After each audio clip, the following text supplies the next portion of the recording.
Hello everyone, welcome back to Speaking Spurs with me, Kieran, talking all things Tottenham, and today we are going to go through the player ratings from our 2-1 victory over West Ham in the Carabao Cup quarter-final, taking us into the semi-finals where we will face Chelsea. Conte gets his return to former club.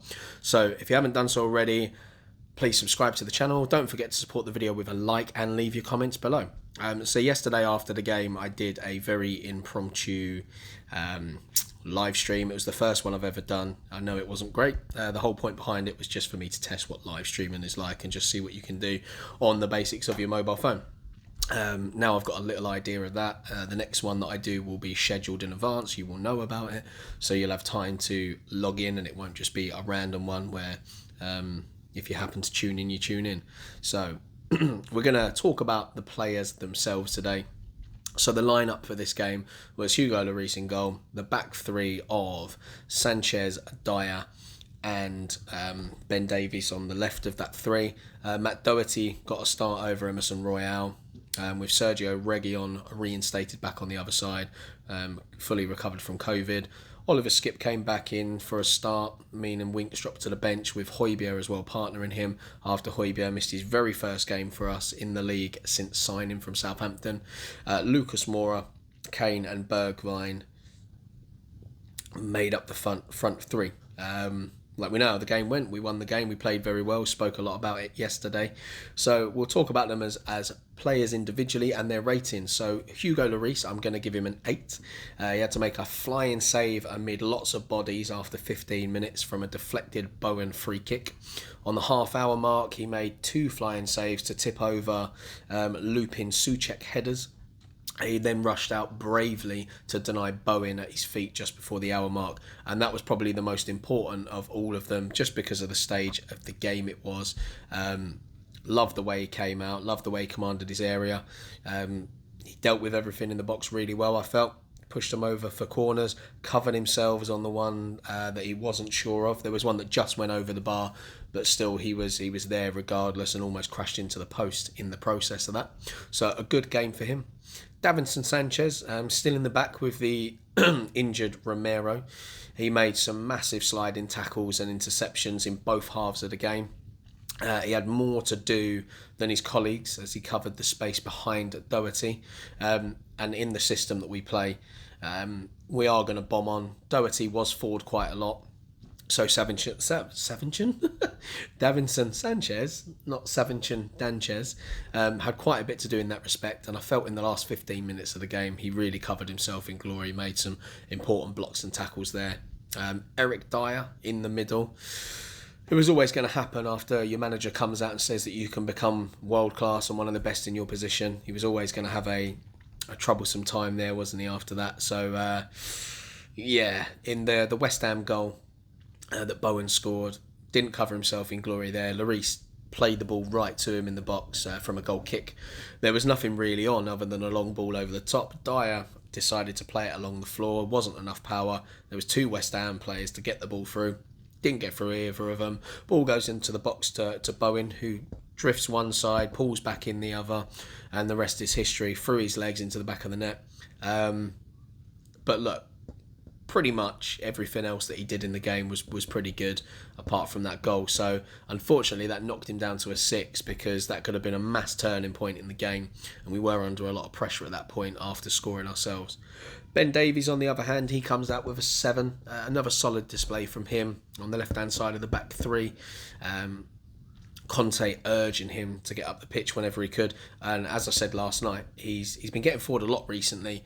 Against Liverpool, had a very strict role that he wasn't to get forward too much. Sanchez actually got forward more than he did in that game, and then against West Ham, very similar. He got forward a couple of times, but not as much as we've seen him in recent weeks against other opposition. But nonetheless, solid display from him once again under Conte, really thriving in this role. Doherty coming in on that the right wing back position. He got into some advanced positions. Final ball wasn't good enough. I can see what he was trying to do a lot of the time though.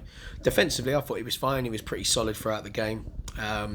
But his crossing wasn't great. But I know exactly what he was trying to do. He was trying to play those low, hard, whipped cutbacks rather than floating the ball in the air a lot to cause chaos in the middle. Unfortunately, he cut them back too much at times, or alternatively just didn't put enough power on the ball to get it in there. But a 6 for him. It was an okay display. Oliver Skipp coming back into the side. Gave him an 8 out of 10. Made a superb sliding interception to deny Souček at the back post in the first half. It almost looked like it could have crept in for an own goal, but I'm going to put down that Skippy knew exactly what he was doing. He had a big smile on his face afterwards. Started in the midfield with Hotspur and then switched to the right of a central 3 when Conte made the changes in the second half. That was when Winks came on. He tackled and chased down everything throughout. Before coming off absolutely shattered with 14 minutes to go. So again, Skippy put in lots of energy, doing what he does best next to Hotspur, and then adapted when Winks came on as well. Hotspur back in the side after recovering from COVID, we suspect. No other reason he'd be out to illness. You know the guy's an absolute warrior. Linked up really well with Bergwijn when he drove into the Hammers box and then teed up the Dutchman to score. Lovely 1-2 between them. Full 90 minutes back in his legs and comes away with an assist. So Hotspur with a solid 7. Mr. Reliable himself. Reguilón back in the side, defensively solid down his side, didn't offer too much going forward though. I feel like Doherty was the main focal point in terms of attack, but it was nice to see him back in, recovered and getting some minutes in his legs. Lucas Mora comes out with a 7 as well. Played a perfect curling pass into the path for Kane 12 minutes in. That put the striker in the box. He got into the right place at the right time to score from Bergwijn's brilliant and very strong run into the box. He put us back in front there, take us to 2-1, and then he was replaced by Winks on the hour mark after his impact kind of trailed off. But I feel like he'd done plenty of running in that first half, and that's where the game for us was really played in an attacking sense. Good energy, good tracking back, good awareness. Played a lovely through ball, the one for Kane, which was fantastic after winning the ball back. So good performance from him. Harry Kane comes away with a 6. He had the early left-footed shot, which was parried by Areola. I feel like Areola usually plays well against us. He worked well to be the hub of most of our attacks. He was playing higher up than we've seen him under Nuno and certainly under Jose Mourinho. So Conte's trying to get him to play in the position that he's going to benefit us most in the game, to have those runners come off of him. He tested the keeper again just before half time. He put Son through for his big chance on 75 minutes, but Sonny, unfortunately, his first touch really let him down on that one. And then he worked hard, but still nowhere near his best. So yeah, 6 for Kane. Steven Bergwijn coming into the side after what's been a very mixed bag in his time at Spurs. Back into the international side. He had a shot deflected wide within the opening minutes before opening his account for the season with a finish from Hotspur's pass. We spoke about the lovely 1-2 there. He then linked into the box with Lucas for the second one, and that was all about strength and pace and agility, good footwork, the ability to cut the ball back, his awareness, just a great all-round contribution from him. He then went off on the hour mark as well to be replaced by Sonny. I feel like Bergwijn had put in a massive shift and deserved a rest, as I feel we play him any longer, it's just going to drain him before possibly having an impact in another game. He got a standing ovation from the crowd, which I think was very much warranted. He really put a shift in, and he ended up being the match winner because of that opening goal and then the assist. So well done to him. So much more confident following the goal, and hopefully that does him a world of good. So Bergwijn comes away with an 8. Now let's talk about the subs. Sonny obviously came on, as we just said, for Bergwijn. Just going to give him a 5. He had the chance in the box from Kane's pass with 15 minutes to go, and I said the poor touch stifled him.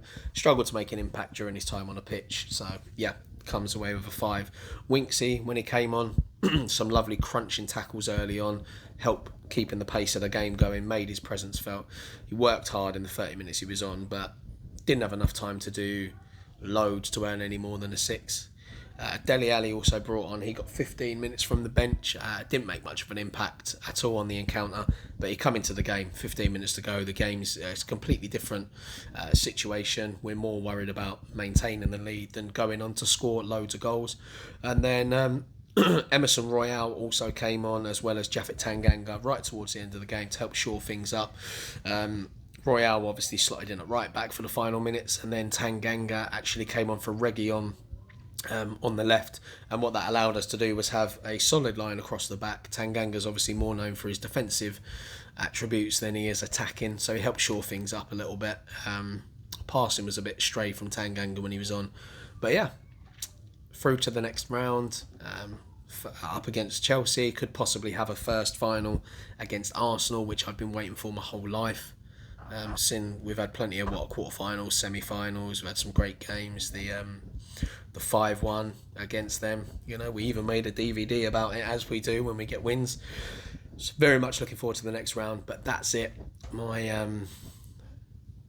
My player ratings from the game, and obviously Steven Bergwijn I'm going to give man of the match, because he's been under a lot of scrutiny in his time at Spurs, battled his way back from injury, got himself back into the international side, worked really hard in defence and attack, so good game all round.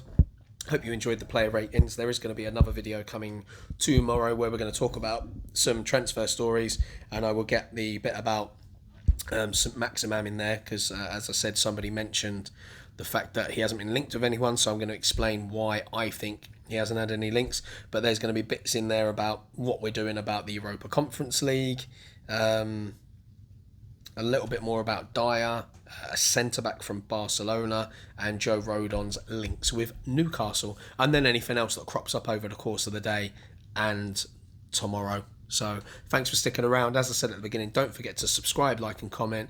Take care, and until I speak to you tomorrow, come on you Spurs.